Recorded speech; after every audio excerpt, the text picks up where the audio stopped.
Shalom jemaat Tuhan, kita berjumpa lagi dalam renungan harian. Hari ini kita akan bersama-sama belajar melangkah dalam iman. Nah saudara, di tahun 2025 ini dunia itu sedang tidak baik-baik saja. Saya menyebutnya dengan dunia G7. Galau, GJ, gempar, geger, gaduh, gagal, dan goncang, saudara.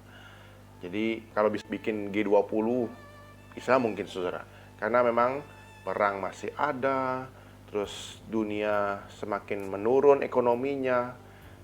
Kalaupun nggak menurun, dia flat, datar, nggak ada perkembangan, saudara. Nah, terus banyak negara-negara yang goncang, gagal, punya masalah banyak, saudara. Nah, itulah kondisi dunia di dalam tahun ini, saudara. Nah, dalam kondisi seperti itu kita perlu melangkah dalam iman, saudara. Karena nggak gampang ini, saudara. Kita nggak bisa prediksi masa depan. Kita pun nggak tahu apa yang terjadi masa depan. Memang ada prediksi-prediksi, tapi itu tidak menjamin, saudara.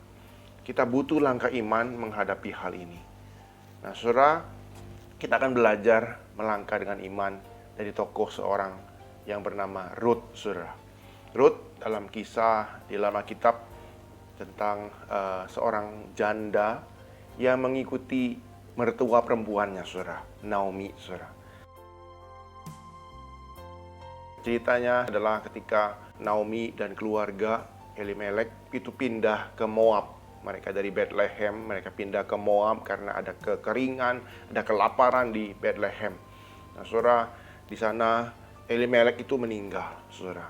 Rut harus mengurus dua anak laki-lakinya itu seorang diri. Kemudian berhasil, anak laki-lakinya itu dewasa dan kemudian punya mantu, saudara, Orpa dan Rut. Tapi setelah 10 tahun mereka hidup bersama-sama, dua anak laki-lakinya itu meninggal, saudara.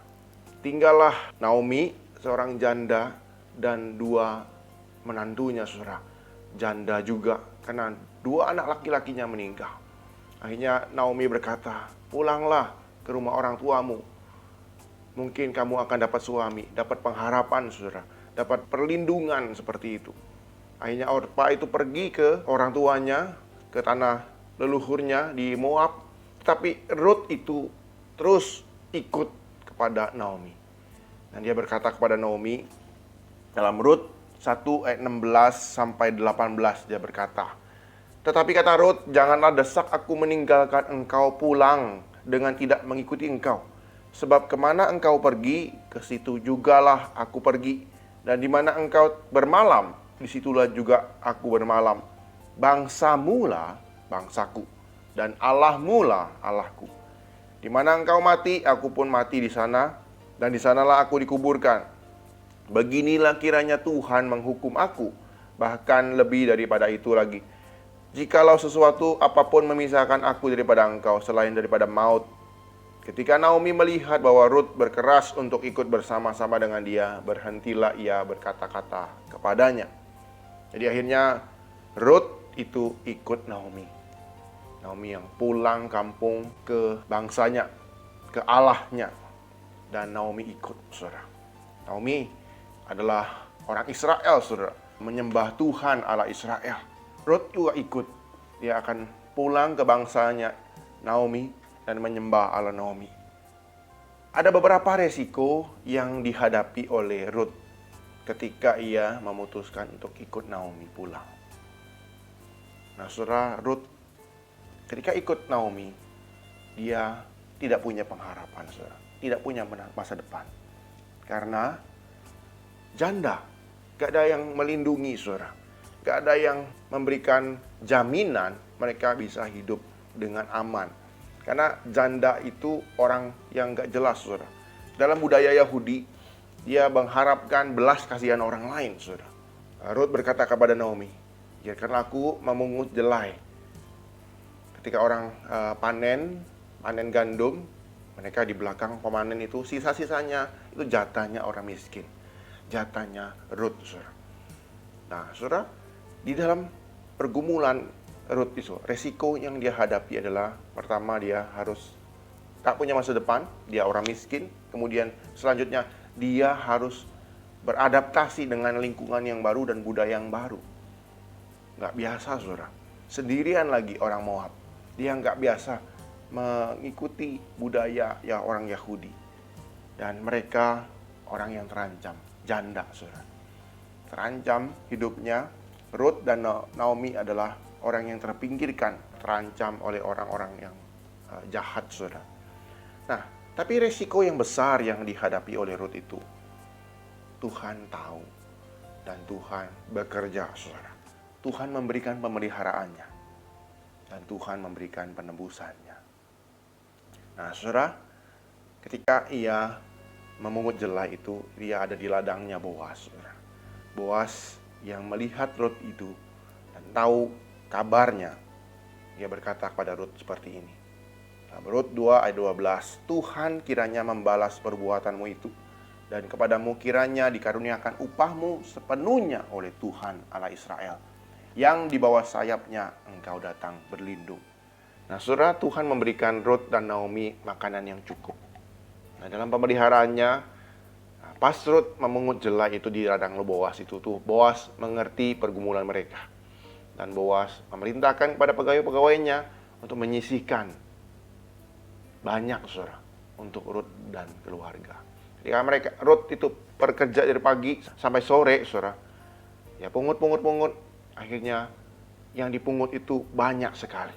Dapat 1 eva gandum. Nah, kira-kira kalau kita punya galon aqua yang besar, itu setengahnya, saudara, isinya penuh dengan bulir-bulir gandum. Itu cukup makan untuk 2 minggu, 2 orang, saudara. Nah, lihat bagaimana Tuhan memelihara Ruth dan Naomi. Kemudian setelah Ruth pulang, kasih tahu kepada Naomi bahwa Boas sangat baik dan menolong dia dalam memungut jelai, saudara. Sebagai tuan yang baik hati, memberikan itu, yang mengerti tradisi orang Yahudi, dan dia memberikan yang banyak, saudara. Kemudian yang kedua, saudara, setelah Tuhan memberikan pemeliharaannya, Allah juga menebus keluarga Naomi dan Ruth ini. Rupanya Boas itu adalah sanak keluarga daripada Naomi, yang punya kewajiban untuk menebus keluarga Naomi. Nah, menebus itu artinya dibeli kembali, dijadikan milik, supaya keturunannya bisa lanjut, saudara. Tapi harus menikahi daripada Ruth itu. Suatu kali Ruth itu datang mencari Boas dan meminta perlindungan. Karena engkaulah sanak keluarga kami yang berhak menebus kami. Akhirnya Boas mengerti dan mengokekan untuk menebus keluarga Ruth ini. Namun rupanya, saudara, ada pihak keluarga yang lain yang lebih dekat dan lebih berhak menebus Ruth. Kemudian ia ngomong kepada keluarga itu, kerabat itu, dan akhirnya ditawarkan untuk menebus Ruth dan keluarga Naomi. Dia harus menikahi Ruth, saudara. Namun akhirnya kerabat itu tidak menyetujuinya.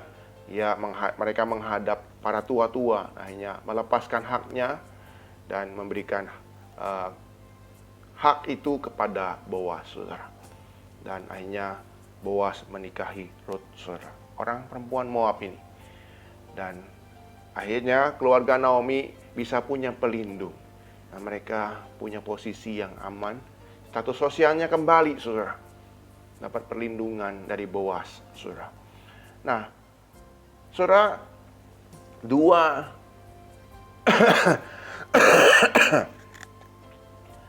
Nah, di sini kita bisa melihat pemeliharaan Allah dan penebusan Allah kepada keluarga Naomi.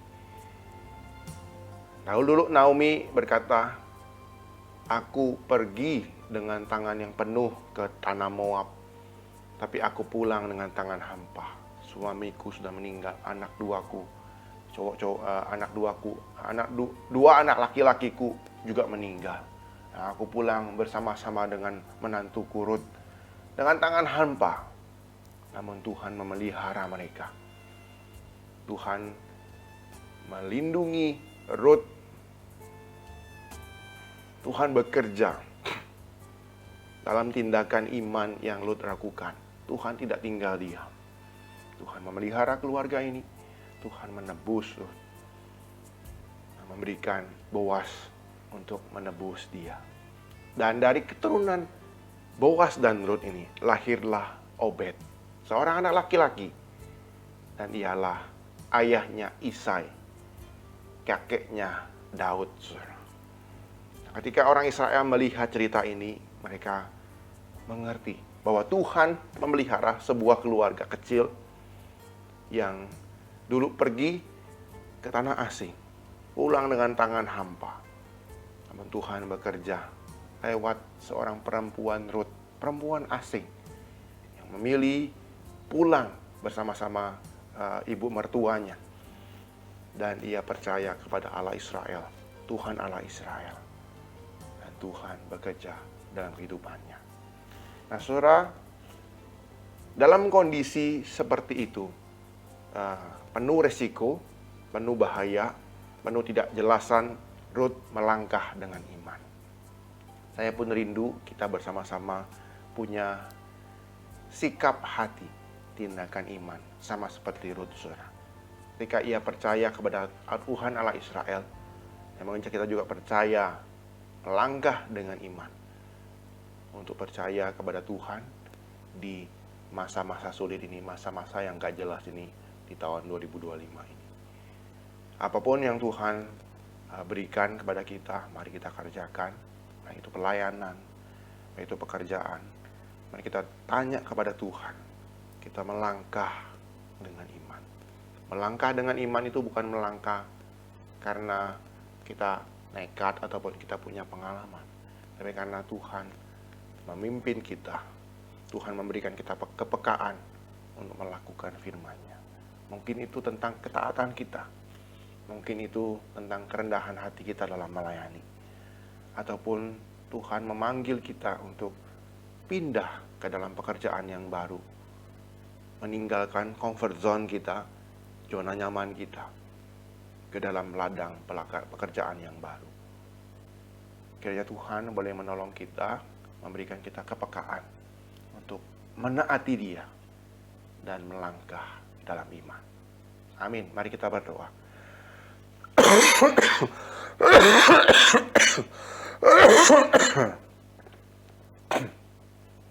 Tuhan, kami bersyukur biar Tuhan, kami bersyukur lewat firman-Mu pada hari ini, lewat kisah Rut dan Naomi, di mana Rut melangkah dengan iman untuk mengikuti ibu mertuanya, untuk percaya kepada Tuhan Allah Israel. Nah, ketika ia melangkah dalam iman, meskipun tidak jelas, meskipun banyak tantangan, banyak kesulitan, penderitaan, tapi Tuhan bekerja. Tuhan memberikan pemeliharaan-Mu, Tuhan memberikan penebusan-Mu. Dan mereka dijadikan sebuah contoh yang indah buat orang-orang Israel. Tuhan memakai keluarga ini untuk menjadi nenek moyang dari Daud, raja yang mereka kagumi.